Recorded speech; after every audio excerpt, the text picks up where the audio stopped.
Hello everyone, Derek here. Today I am talking about the game Remember Me, which is an action-adventure game that's on the 360 and the PlayStation 3. This is a game that's been interesting to me for a long time because it got kind of mixed reviews. And I would see some people really say that they loved it, but a lot of the critical reviews were kind of mediocre or even some of them were even bad. And so I was really interested because a lot of times I've found that games that are kind of have a mixed reception are games that I tend to really enjoy for whatever reason. So in this example, this was exactly the case. This is what happened because I really had a great time with Remember Me. I thought it was a really fantastic action-adventure, beat-em-up kind of game. So I want to talk a little bit about that game and why I would recommend it to somebody. And it's kind of an example where I don't think that you need to pay attention to a lot of the naysayers on this thing. The game itself, in the game, you play as Nilin, who starts off the game in a prison, having her memories erased. And so a lot of the course of the game is you are working to try to get her memories back. And in doing so, you meet up with this sort of resistance group that's trying to take over, or I guess tear down the big corporation that is controlling the world through memories and memory manipulation. The way that this game world works is that there has been technology developed to alter people's memories or to sort of take their memories, store them somewhere so other people can experience them as well. And it's become something of a drug in this world because the memories of other people have become something that people are very addicted to. And causes a lot of corruption, as well as the fact that people are going through and erasing bad memories from their minds, which, as we know, generally hurts our growth as human beings. So it's kind of just made this very horrible sort of dystopian world that's built on all of this. Instead of it being torn down from a war, it's being built up by prosperity. I guess more it's more in the vein of Brave New World, that sort of type of dystopia. So the thing that I love about the game, probably primarily has to do with the aesthetics of the game. The game looks great. The graphics are fantastic, and the way that the world has been created is just really visually exciting. I kind of feel like the game, with its tone and with its look, it's sort of a blend between something like Blade Runner and Total Recall. Definitely has some elements, some influences from there, and then even maybe a little bit of Lawnmower Man, without, of course, the horrible 90s CG effects, but that kind of look or feel. And it's really very visually striking. I really love the way that the game looks. The gameplay is very much a beat 'em up. You are going through, you're having all these different combos that you can use to fight the enemies. You're also doing a little bit of platforming. There's sort of running, jumping, finding handholds, something similar to what Uncharted does, that type of thing. So it kind of fits nicely, gameplay-wise, into that mold. And I have a feeling that perhaps that was why a lot of critics put the game down, because they maybe were getting tired of that style. And maybe that's where I'm coming at it from a different place, because I haven't played every single game in that style that's come out, and I'm still really enjoying it. I'm certainly not finding it to be tedious or boring at this point. I want more of it. So I had a great time with it. And one thing that's interesting in the way that the combo system works in the game, instead of just having a series of combos that do different things, as in like Bayonetta or God of War, you can customize the combos. So there are different types of attacks, and each different button can do different types of attacks. And there are the power attacks, which is just your big heavy hitting kind of things. You have healing attacks, which when you hit somebody, if you're using that type of attack in the combo, it will heal you. You have ones that also they reduce the cooldown effect of some of your special abilities, and then another one that just sort of enhances the other ones that are around it. And you can customize your combos through that. You have certain button combinations, but whether or not that's a power hit or a healing hit or a cooldown reduction hit, it's all the things that you can kind of construct to make it play the way you want, which I think is really interesting, and I kind of would like to see more games do that, where you can customize your combos a little bit more. I would have liked even more options as far as different button combinations to be able to customize even further, but still just being able to decide, okay, I'm going to have a heal here, then a cooldown reduction, and then a power hit, and all these things and you can decide it how you want.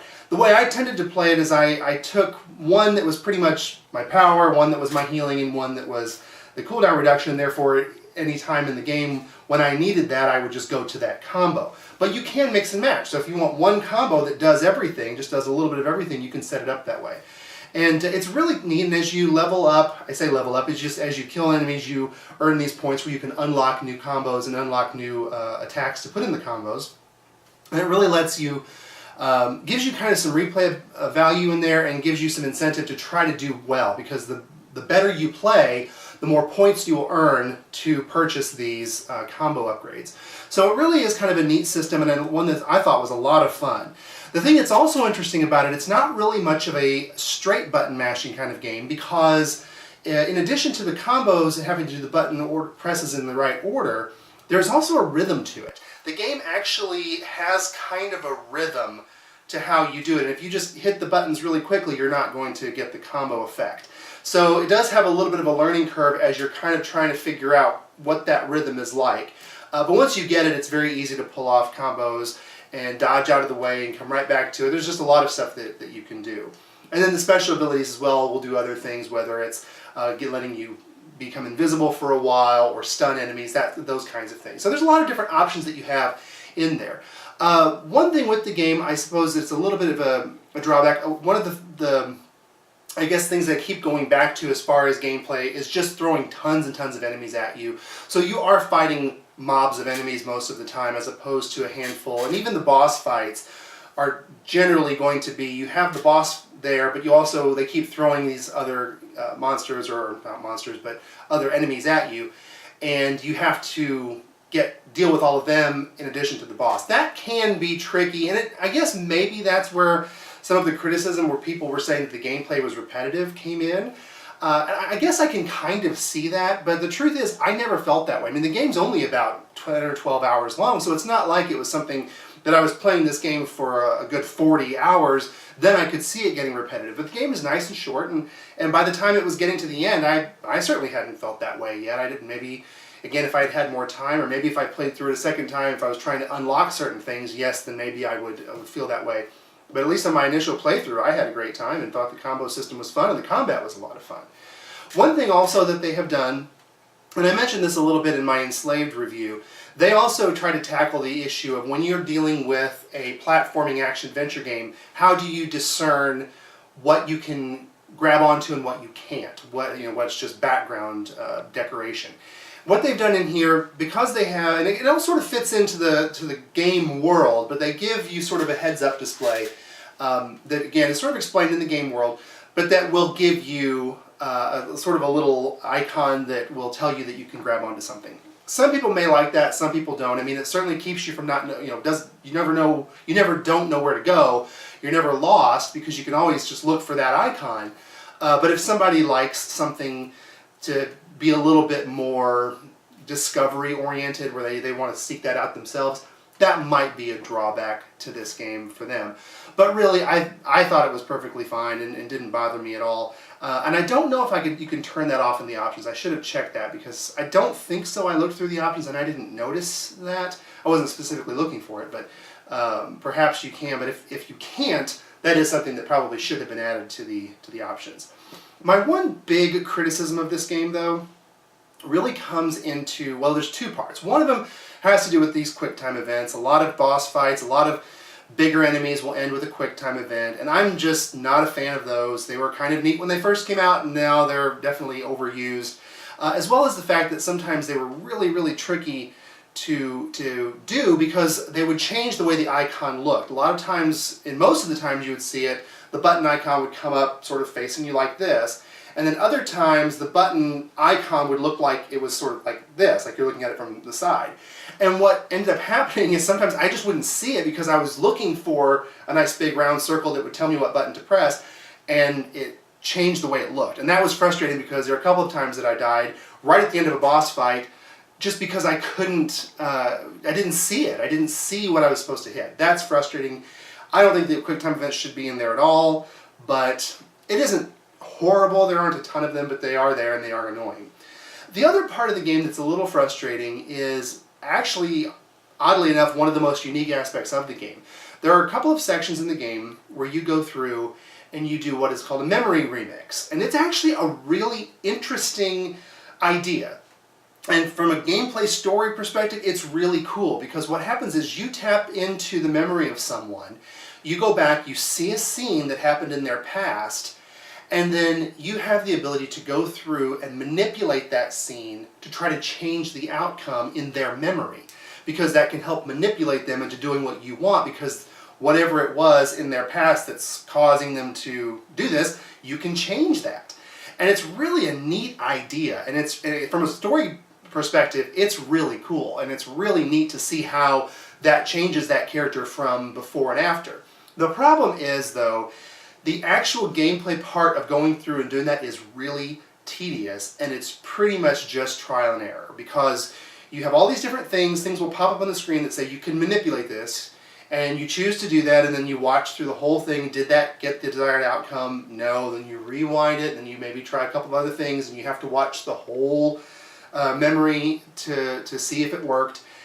And that just got tedious. And unfortunately, it's a brilliant idea, and I don't think that this game did very well financially, which is a shame, because I don't think there's going to be a Remember Me 2. And I think that's tragic, because I would love to see that reworked and that kind of given some new life in the gameplay aspect, because it's a really cool idea. It just didn't quite work, I didn't think myself, and it just kind of felt frustrating and tedious, and I was just ready to move on by the time I got to the end of the remix. But again, neat idea, and really cool from a storyline perspective, and it's really neat to see what happens. So again, kind of, this is a nice short video because the gameplay is fairly straightforward, but I definitely recommend this game. And if you are looking at reviews and people are saying negative things, I would give it a whirl. I mean, you can get the game fairly cheap these days, and it's really worth playing. I had a lot of fun with it. I thought there were some issues, but the issues were so minor compared to all the things that the game was doing right, that it's not something that I think should keep you from playing the game. I think go out and check it out, because it was a lot of fun. And I'm really excited that I got to play it. So thank you so much, as always, for watching. That's pretty much my thoughts on the game. Definitely go out and check it out if you can. Thanks a lot.